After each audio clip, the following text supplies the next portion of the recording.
in a bloody President's grade game. We played high school old boys. In the high school old boys side, there were a couple of HADLEEs played. Dale being one, and I think it was either Barry or Martin, but it wasn't Richard. It wasn't Richard, okay. Anyway, that's beside the point, but the fact that the HADLEEs were there is relevant to this story. Yeah. Barclay couldn't find his bloody trousers, his whites. Right. So I lent him a pair. You'd be the same sort of height and build? Yes, yeah. Anyway, as the game progressed, at one stage the ball was skied and Barclay had huge hands, like huge hands. And he had to run for the ball to attempt to catch it. Like a skyer, was it? Yeah, it was about a deep backward square or something. Yeah. Anyway, he started running and his fucking trousers fell down. Like when I say they fell down, they fell down. And who was on the sideline? Walter HADLEE. Oh dear. Now, Walter HADLEE, whom I knew quite well, had no sense of humour at all. On this particular occasion, Wal just about bloody split his own trousers. The first time I've ever seen him laugh and laugh and laugh. He related the story as being the funniest thing he had ever seen on a cricket paddock. Oh, terrific. Barclay held the catch. Did he really? With his pants around his ankles? Though? Yes, like he fell over.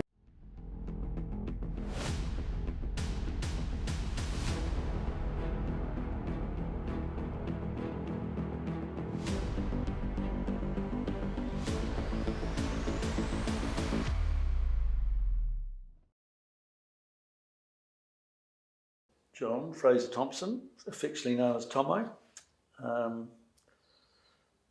You've had a fabulous contribution to cricket in Canterbury and in Christchurch, and particularly the Burnside club that we're in. But let's wind it back to the start in 1936, and you were born in Wellington. Born in Wellington, Michael, yes. And still a Wellingtonian. Yes, I know that. We see that your colours come out from time to time with the Hurricanes. But tell us about your early education and how you got into sport and cricket particularly.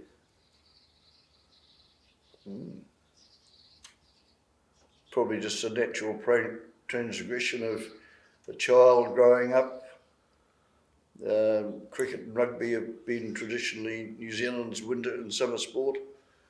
Just down the road from where I lived in Wellington, there was a woman who played cricket and she was a wicket keeper. And her name was Farrell, and she played cricket for New Zealand for some length of time. She gave me a bat. Right. So I swung the bat and she found a ball and gave me a ball and I angered it around and sort of, it's those sort of role models right. that So she you was don't know at the time who they are really, but you looked up to them. Yeah. And you thought, this isn't bad. You followed that up at primary school, I mean secondary school, you played in the first 11, so you... Yeah, first 11, like I just went through the grades like sort of most kids did in those days. RONGOTAI College, which was where I was educated, happened to have a bit of a purple patch where we had many players who went on, played for New Zealand, played for Wellington. Hitherto unknown, RONGOTAI College is a sporting college. Was your father an influence, or your mother an influence, your siblings? No, not really. You were a bit of a... My father played rugby and he was a boxer. Right. My mother was a pianist, concert pianist, teacher. They had a huge influence on my life academically, but sporting-wise, no, not really. They were encouraging. Encouraged. But no, there's no history of Thompsons being cricketers Coming or through the rugby grades. players of any great note. Yeah. I was at Victoria University initially, Yep. and then went to Massey College in those days. It wasn't a fully fledged university. No. And did a BAg there. Right. That was before the vet school, which was much later on. But I had uncles who were farmers, and I used to spend a lot of my holidays working on the farms, learning to drive a motor car at age 12 or 13 or something. Yeah. Highly illegal, Yes. but that's me. Yeah. Can't do much about that. No. And you graduated with An ag degree, ag degree. not an ag science degree.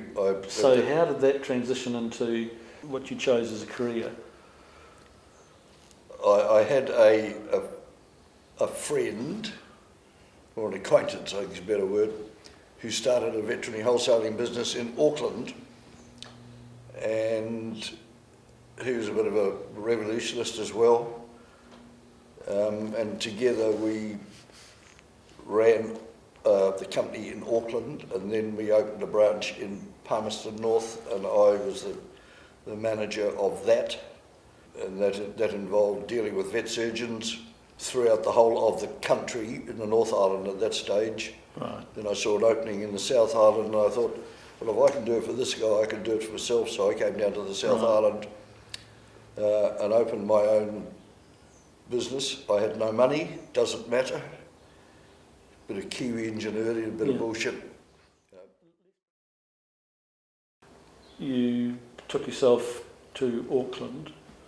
You played cricket after school for I played for Grafton. Grafton and Auckland. But I broke down at that stage. I had a back that didn't want to know me very much. So my concentration really was in establishing myself and my reputation in the business world, which I think I did reasonably successfully. Yeah. Although I played some good senior cricket in Palmerston North, which was in those days reasonably strong. Yeah. Who did you play for? What was the club in Palmerston? There was a Kyoto. There was no cricket club attached to the university, or, no, the college. Right. But there were 4 or 5 of us who were at Massey at the time, and we all played for Kyoto, which did very well. I then decided to come down to Christchurch and try my luck down here. When did you move to the South Island and set up the South Island? 1961. Right. 1961.